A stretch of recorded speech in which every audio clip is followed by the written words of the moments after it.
अस्सलाम वालेकुम, मैं हूं आयशा रहमान और आप देख रहे हैं मेरा यूट्यूब चैनल द कैप्चरिंग। नाज़रीन, आज एक अफसोसनाक वाक़या पेश आया है। जहांगीर तरीन के भाई आलमगीर तरीन साहब ने सुसाइड अटेम्प्ट किया है और उनकी डेथ हो चुकी है। हुआ कुछ इस तरह से है कि आप सबको अगर मालूम हो तो अक्सर लोग बहुत ज़्यादा इस बात पे ज़ोर देते हैं कि मेंटल हेल्थ को बहुत ज़्यादा इम्पोर्टेंस देनी चाहिए, उस पर बात होनी चाहिए, लेकिन हम लोग ना ज़्यादा इस पे बात करते हैं। इवन अगर कोई इस सिचुएशन से गुज़र रहा हो, उस पर भी खास कोई तवज्जो नहीं देते। मैं अगर आपको सच बताऊं, मैं अगर आपको हकीकत बताऊं, in our society it's difficult to talk about depression. Even if you are suffer from depression, आप आसानी से बात नहीं कर सकते किसी दूसरे से, शायद मायूस समझा जाता है। और मैं अगर आपको सच बताऊं, इस चीज़ की कोई एक्सेप्टेबिलिटी भी नहीं है, लोग इसका मजाक उड़ाते हैं। और यही एक वाक़या आज पेश आया, और ऐसे ही पहले भी देखे जाएं तो बहुत से वाक़यात मिलते हैं जो सिर्फ़ और सिर्फ इस वजह से पेश आए कि हम लोग बात नहीं करते।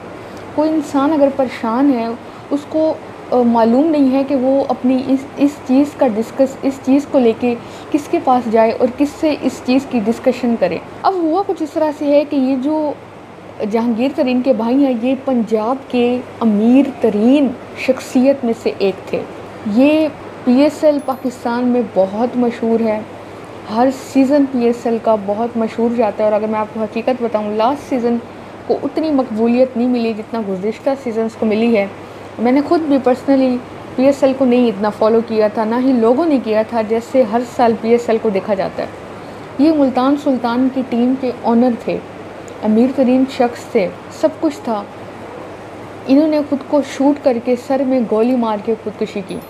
लाहौर में इन्होंने सुबह सुबह ये वाक़या पेश आता है, पुलिस फ़ौरन जय वक़ुआ पे पहुंचती है, इन्वेस्टिगेशन करती है और एक नोट मिलता है उनके करीब से। नोट में लिखा होता है, वो कहते हैं कि मैं अपनी बीमारी से तंग आ चुका था, और उन्होंने अपनी एक बीमारी का नाम भी लिया। उन्होंने कहा मैं इस बीमारी से सफ़र कर रहा था और मेरे से अब बर्दाश्त नहीं होता था। 62 साल इनकी उम्र थी। और एक अहम बात मैं आप लोगों को बताते चलूँ, 62 साल की उम्र में भी ये अभी कुंवारे थे।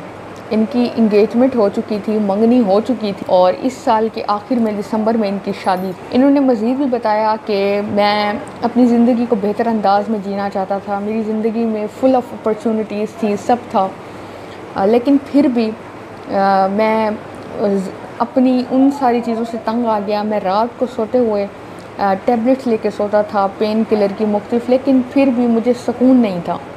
तो आखिरकार मैं अपनी जान ले रहा हूँ, लेकिन ये चीज़ों का हल नहीं होता।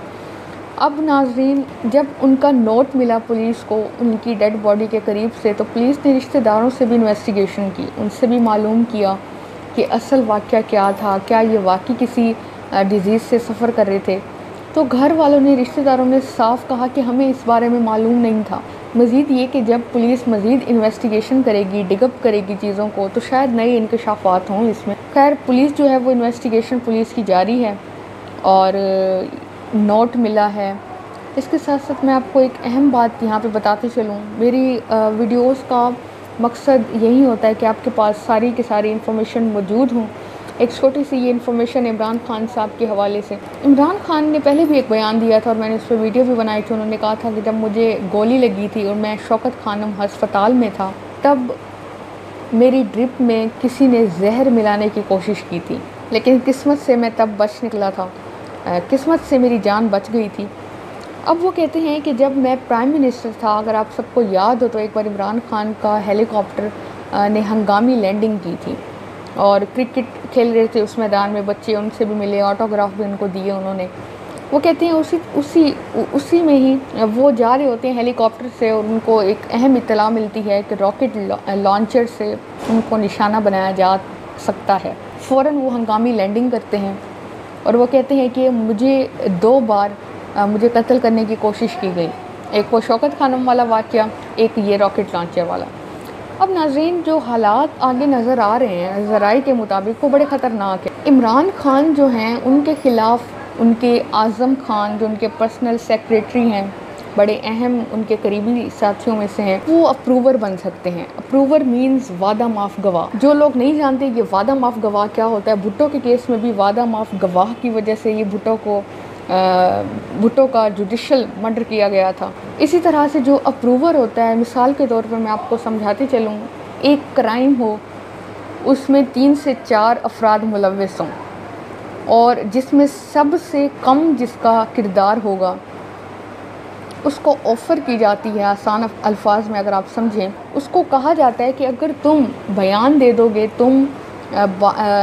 हमें अगर कोई सबूत मौजूद ना हो, सबूत मौजूद नहीं होते और पता हो कि इस केस को किसी नताइज तक लेके जाना है, इसके हतमी नताइज तक पहुंचाने के लिए किसी केस को, वहाँ पे उस मुल्ज़िम को वादा माफ़ गवाह बनाया जाता है जिसका सबसे कम किरदार हो। जब वो आके गवाह बनता है, आके बयान देता है कि मैं यहाँ मौजूद था और इस तरह से ये सारा हुआ, तो उसकी सज़ा बहुत अक्सर औकात माफ़ भी कर दी जाती है।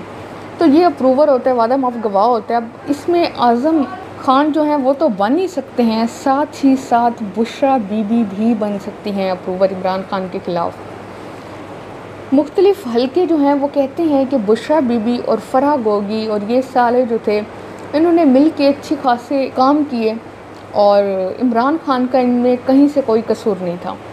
तो इमरान खान की मुखालफत भी इस मौजूदा दौर में काफ़ी ज़्यादा है, तो काफ़ी चांसेस हैं कि इमरान खान के ख़िलाफ़ अप्रूवर के तौर पर ये सामने हैं और लेट्स सी क्या होता है फ्यूचर में।